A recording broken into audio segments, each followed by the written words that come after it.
Ladies and gents, welcome back. Bill C-18 continuing to deliver, well, what is it? Unintended consequences, of course. If you want to understand how bills work and what is actually going to happen when a bill is passed, just look at the title of it and assume the opposite. Now, the bill was called and is now called an act respecting online communications platforms that make news content available to persons in Canada. Now, it's serving to do precisely the opposite of that. Now, the unintended consequences are, of course, when politicians and lawmakers write laws trying to regulate markets, and then the markets respond in the way that they say they would if they were regulated in this particular way. Now, what am I talking about? I'm talking about Facebook, Meta, Google, all your favorite social media platforms that you would go to. They were forced with this piece of legislation to pay what they call just compensation or fair compensation for news article links being put on the platforms. Now, I'm not sure how they thought that this would work out. Now, the way it traditionally works on social media is that if you put a link on to a website, it's actually beneficial to you, not the platform itself. They're allowing you to put your links so that you can link off-site and people could go to your website and then be served ads to read your articles. Now, this is a favor done by these companies, not something that they would ever assume they would have to pay for, but this is what the legislation does. And it also names particular agencies as news. This is kind of backfiring as well on them because, well, they want to be seen as the only news in town. And now it may be the fact that the only news that Canadians might have available to them through these social media platforms will be independent sources moving forward. Now, Spencer Fernando writing an article about this, Facebook to officially begin ending news availability in Canada. As Bill C-18 continues to backfire, the media organizations who ran to the government demanding money to compensate for their failure to successfully compete in the free market will now have even less revenue than before, thanks to this bill and the backfire of them trying to force media companies to pay Canadian media agencies. It just doesn't make sense. And you know that they can't back down because of the precedent this was set. You'd have news agencies around the world lobbying their governments to pass similar laws. They just can't. They got to put their foot down here in Canada. It's not going to fly. Now, people were asking, hey, this bill passed and I have not seen news gone from my feed. It's not unavailable. It's still there. They were running tests. It's not immediate that this is going to take place. And that's apparent in this next article by the Hill. Media is no longer displaying traditional media outlets on its sites in Canada after the country required the platforms to pay news outlets. Google is set to follow. Here's why Meta is making the change. So in this article from The Hill, they go on to explain this. The Canada passed the Online News Act in June, requiring social media platforms to pay news outlets to use their content. Advocates for the legislation argued that platforms like Facebook and Instagram used news articles to garner their own ad revenue, and that the media outlets making the content weren't being adequately compensated. Now, we're talking about ad revenue that shows up, or ads that show up in your timeline. That is not there because people came to the site for your news article. They came to the site for the site. Your news articles were essentially free ads on the platform if you were able to garner an audience organically. And that was the whole point. You got the cart before the horse here on this one. Instead of paying the outlets, Meta chose to not place the articles in the news feed to begin with.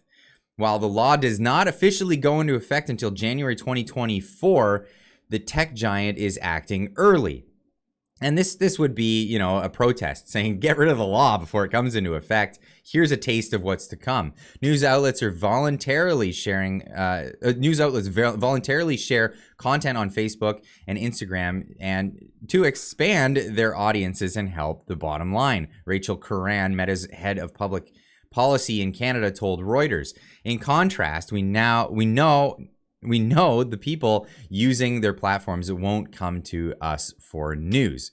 Google is also speaking out about the new law and says it will opt to omit Canadian news sites from search results when it takes effect later this year. The company said its searches linked to Canadian news sites 3.6 billion times last year in total, which is a whole lot of free publicity in my eyes anyway. Now, Pierre Poilievre chimed in on this on Twitter saying, it gets more and more surreal. A government law is making news disappear from the internet. Effectively, this is what it's doing. When Trudeau said he admired China's basic dictatorship, he meant it. I will give people back control of their speech and lives in the freest nation on earth. This is his claim when he becomes prime minister, that this is what he'll be doing. Now, Pascal Saint-Onge, it's not Pablo Rodriguez anymore after the shuffle in cabinet. Pascal Saint-Onge is now the Minister of Heritage, they call it. I mean, I don't know why they don't just go with the old Joseph Goebbels Minister of Propaganda, but whatever, to each your own on the terminology that you like to use. The Online News Act isn't making news disappear. Facebook doesn't want to pay their fair share and are making news disappear. Pierre Poilievre continues to stand up for tech giants instead of Canada's free, independent. Yeah, okay, whatever. This is, we just explained how this works. I don't understand why liberals can't figure this out. I think it's the fact that they don't want to. Cory Morgan also chiming in on this. Let me walk you through this. There was no throttling of news links before you guys tried to shake down platforms with C-18. Now they've stopped posting the links. The cause was your effing bill. It's now law, right? Now repeal it. And this is the cure. If you want your news propaganda agencies, which is essentially what they are, CBC, massively funded by the government. We've seen it over the pandemic. We've seen during the Freedom Convoy, the kind of coverage that they give is very pro-government, very anti anything that has an inkling of trying to push for freedom or a differing political opinion. And then they also subsidize all the other agencies to a heavy degree, to a very, very heavy degree. Also, other people chiming in on this one. Stephen Guilbeault saying the only person who has not denounced Meta's irresponsible actions is Pierre Poilievre. If conservatives really cared about censorship, they would stand up for the fair treatment and values of Canadian local news publications. Well, it's not fair treatment to shake them down and say you owe us money for making their links available. It's just...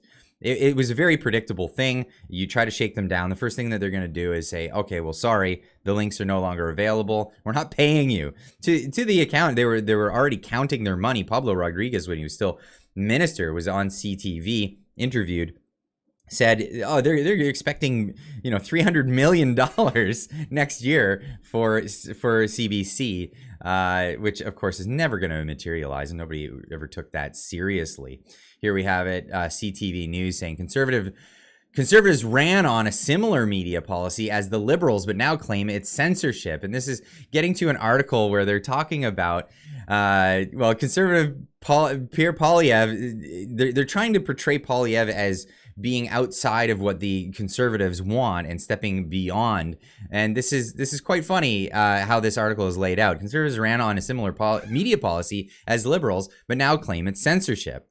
The conservative leader, Pierre Poilievre, says liberal legislation aimed at social media platforms is ushering in censorship, despite his party running on a similar policy in the last federal election. Well, who was the leader of it in the last federal election? Well, that was Aaron O'Toole, of course. Permanently removed. Here we go. The opposition leader made the remark after Meta announced it will permanently remove all news in Canada from its social media platforms, Facebook and Instagram, in the coming weeks in response to the law.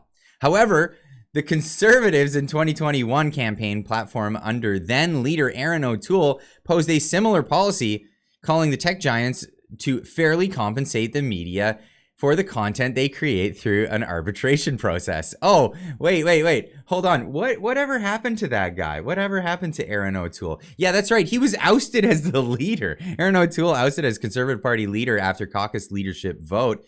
They voted secretly against him, ousted him, and got rid of him. This was actually coinciding with, the popularity of the Freedom Convoy and other things. But I don't know how conservative the Conservatives were under his leadership, or at least holding these ideas. You can't say that Pierre Poilievre isn't following the ideas of the former leadership with a straight face. The whole point was that the former leadership was doing a terrible job, and that's why they were removed. Pierre was not made available for an interview. I wonder why. His spokesperson said in a statement that Conservative government would repeal the Online News Act. Now, they're saying that Pierre falsely claimed that people will not be able to see the news on the internet under the new law passed in June. This article is a little bit late to the punch. It looks like they are actually moving forward with this, so we will see that moving ahead in the coming weeks, and maybe even sooner than that. You have a prime minister passing a new law that makes news articles disappear from the internet. Now, they're quoting him here, so why not just show what he actually said? Here is him and his own words for this. I think it's like 1984. You have a prime minister passing a law to make news articles disappear from the internet. Who would ever have imagined that in Canada, the federal government would pass laws banning people from effectively seeing the news? Who would have thought that we'd have a government that would pass a law to manipulate the algorithms of the internet so that Canadians only see what the Prime Minister wants them to see? But that's where we are. I know that Justin Trudeau doesn't want Canadians to see the facts of life, because after 8 years in power, people's lives are falling apart. But here's my response. Whether it's big tech or Trudeau's big government, censorship is always and everywhere wrong. And that's why I will bring home freedom of speech online, on campus, and anywhere else in this country, because I believe that I can win an open debate in this country. And so, unlike Trudeau, I will not need to censor. So these are his words. We'll see what he actually does when he gets into government. It looks like that will be the case, as we've seen in recent time. The explosion of donations that are going towards the CPC, the Conservative Party of Canada.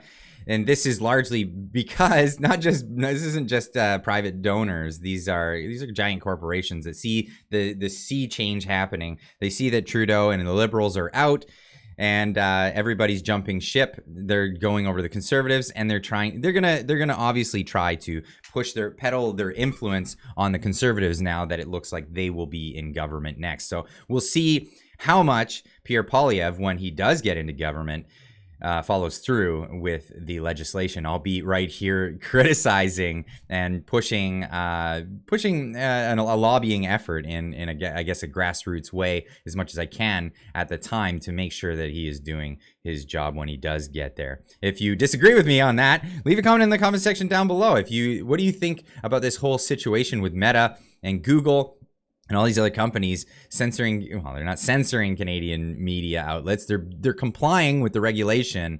Well, they're doing it in the way that the government would prefer they didn't, but they're complying with it nonetheless. Anyway, we'll see you in the next one. Keep on trucking.